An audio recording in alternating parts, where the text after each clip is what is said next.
আমরা মুসলমান ও ইসলামের সম্মানের জন্য চিন্তিত। আপনাদের নিরাপত্তার বিষয়েও আমরা খুব উদ্বিগ্ন। গত 18 ডিসেম্বর টঙ্গীর ময়দানে যে দুঃখজনক সাংঘর্ষিক ঘটনা ঘটেছে, সেই ঘটনায় আমরা মর্মাহত। আমরা গভীর উদ্বেগের সাথে লক্ষ্য করছি এই ঘটনাকে রাজনৈতিক আলিমগণ তাদের স্বার্থ সিদ্ধির প্ল্যাটফর্ম তৈরি করার লক্ষ্যে দেশব্যাপী এক মেসাকার করে চলেছে। কষ্টের সাথে জানাচ্ছি, বাংলাদেশে ভ্রাতৃঘাতী ভয়াবহ সংঘাত, ধর্মীয় দাঙ্গা, সাম্প্রদায়িক সম্প্রীতি বিনষ্ট, সাংবিধানিক অধিকার ভুলণ্ঠিত, ধর্মীয় স্বাধীনতা এবং মানবাধিকার চরমভাবে লঙ্ঘন করা হচ্ছে। সারা দেশে অহিংস ও শান্তিপ্রিয় তবলিগ জামাতের মাওলানা সাদ সাহেবের অনুসারীদের ঘর বাড়ি দোকানপাট ভেঙে দেওয়া হচ্ছে এবং বিভিন্ন জায়গায় আমাদের সাথীদের উপর বর্বরচিত আক্রমণ হচ্ছে। মামলা ছাড়াই সাথীদের গ্রেপ্তার করা হচ্ছে। এমনকি কোথাও কোথাও ঘরের পর্দানশীল মা বোনদের সাথেও সম্মানজনক আচরণ করা হচ্ছে না। বিভিন্ন মসজিদে সাথীদের নামাজ ও ইবাদতরত অবস্থায় ইবাদত করতে বাধা দেওয়া হচ্ছে। অল্প সংখ্যক পুলিশের সহযোগিতায় একদল উগ্রপন্থী এমনকি বিভিন্ন বাসাবাড়িতে গিয়েও তাবলিগের সাথীদের মারধর করছে। অন্যায়ভাবে এক পক্ষের মুখপাত্রকে গ্রেফতার করা হচ্ছে। আশ্চর্যের বিষয় হলো, বিদেশি মেহমানদের উপর হামলা করা হচ্ছে। সবচেয়ে বিস্ময়কর ব্যাপার হলো, জুবাইরপন্থীগণ কয়েকটি জায়গায় সাংবাদিক ভাইদের উপর হামলা করেছে। এইসব নির্মম ও অতি দুঃখজনক ঘটনা অসাম্প্রদায়িক, বৈষম্যমুক্ত ও স্থিতিশীল বাংলাদেশকে, সর্বোপরি ইসলামকে বিশ্বের দরবারে ভীষণভাবে প্রশ্নবিদ্ধ করছে। এইসব বিচারহীনতার বিরুদ্ধে আমাদের আজকের এই সংবাদ সম্মেলন।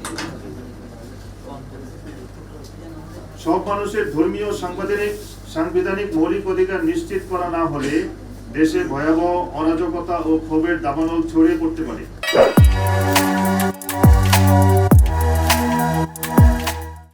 কোন পরিস্থিতিতে আমাদের প্রিয় দেশ অস্থিতিশীল হোক আমরা চাই না।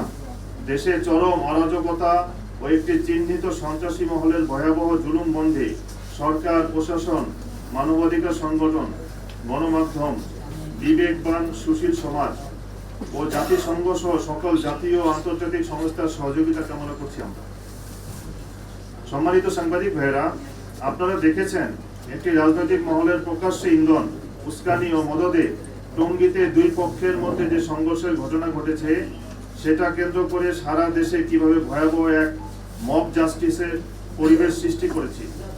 এই অপশক্তির গভীর ষড়যন্ত্রের কারণে বিশ্ব ইজতেমা হুমকির মুখে পড়েছে। তারা নিজেদের রাজনৈতিক স্বার্থ সিদ্ধির জন্য আন্তর্জাতিক বিশ্ব ইজতেমার মতো এই ইভেন্টকেও নিজেদের দখলে নেওয়ার পায়তারা করে চলেছে। আপনারা জানেন, 20 ডিসেম্বর 2024 তারিখে ঐতিহাসিক টঙ্গীর তুরাগতীরে আমাদের পূর্ব নির্ধারিত জোর পুরানা তাবলিগের সাথীদের যে বাৎসরিক সম্মেলন হয়, তো করার লক্ষ্যে ময়দানে কাজের জন্য আমাদের শান্তিপ্রিয় তাবলিগের সাথীরা ইজতেমা মাঠের পশ্চিম তীরে শান্তিপূর্ণ অবস্থান গ্রহণ করেন। যে কোনো সংঘাত এড়াতে আমরা ইতিপূর্বে প্রশাসনকে বারবার অবহিত করে 36টি চিঠি দিয়েছি। জুবাইরপন্থী ও হেফাজতের নেতাদের কাছে আমরা শান্তি ও সমঝোতার প্রস্তাব জানিয়েছি। উলামায়ে কেরামকে দারুল উলুম দেওবন্দের নীতি ও আদর্শের ভিত্তিতে তাবলীগ বিষয়ে নিরপেক্ষ থাকার আহ্বান করেছি আমরা। কিন্তু এই কথা আজ দিবালোকের মতো সুস্পষ্ট যে রাজনৈতিক অপশক্তি তাবলীগের বিতর্ক দ্বন্দ্ব জিয়ে রেখে তাবলীগের উভয় পক্ষকে নিয়ন্ত্রণ করার নীল নকশা এঁকেছে।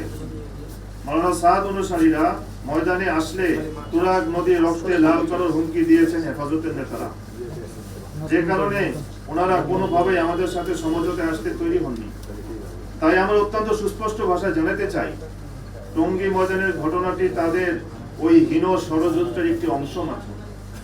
প্রিয় সাংবাদিক ভাইয়েরা, আপনারা দেখেছেন যে ঢাকা মেডিকেল কলেজে হাসপাতালে থেকে কিভাবে আমাদের তাবলীগের সাথীদেরকে পুলিশ ও সাংবাদিকদের সামনে তারা প্রকাশ্যে অপহরণ করে কাকরাইল মসজিদে নিয়ে অকথ্য নির্যাতন করেছে। টঙ্গীর ময়দানে আমাদের সাথী ভাই বেলাল হোসেন নিহতের ঘটনাকে নিজেদের সাথী বলে উল্টো আমাদের নামে মিথ্যা মামলা করেছে। মুফতি মুয়াজ বিন নূরকে বাড়ি থেকে তার স্ত্রী সন্তানদের সামনে পুলিশের উপস্থিতিতে হেফাজত ও জুবাইরপন্থীরা প্রচন্ড নির্যাতন করতে করতে তুলে নিয়ে গিয়েছে। পুলিশ তাকে গ্রেফতার করেছে, আদালতে রিমান্ডও নিয়েছে। এইসব বিষয়ে অনেক উদ্বেগ তৈরি করেছে। আমরা মিথ্যা মামলায় গ্রেপ্তার হওয়া মুফতি মুয়াজ বিন নূরের নিঃশর্ত মুক্তির দাবি জানাচ্ছি। এছাড়াও তাবলিগের শীর্ষ মুরব্বী যাদের ওইসব ঘটনার সাথে বিন্দু মাত্র সম্পৃক্ততা নেই, তাদেরকে মিথ্যা মামলায় জড়িয়ে রাতে দিনে হয়রানি করা হচ্ছে। পুলিশ জুবায়েরপন্থীদের মামলা গ্রহণ করলেও দুঃখজনকভাবে আমাদের নিহত সাথীর পক্ষে তাদের বিরুদ্ধে মামলা গ্রহণ করেনি, যার ফলে জুবায়েরপন্থী ও হেফাজত কর্মীরা একত্র হয়ে সারা দেশে সিরিজ হামলা ও ব্যাপক সহিংসতা সৃষ্টি করে যাচ্ছে এবং এইসব উগ্রতায় বরাবরের মতোই সহজ সরল মাদ্রাসার ছাত্রদের ঢাল হিসেবে ব্যবহার করে পরিস্থিতিকে ভয়াবহ করে তোলা হচ্ছে।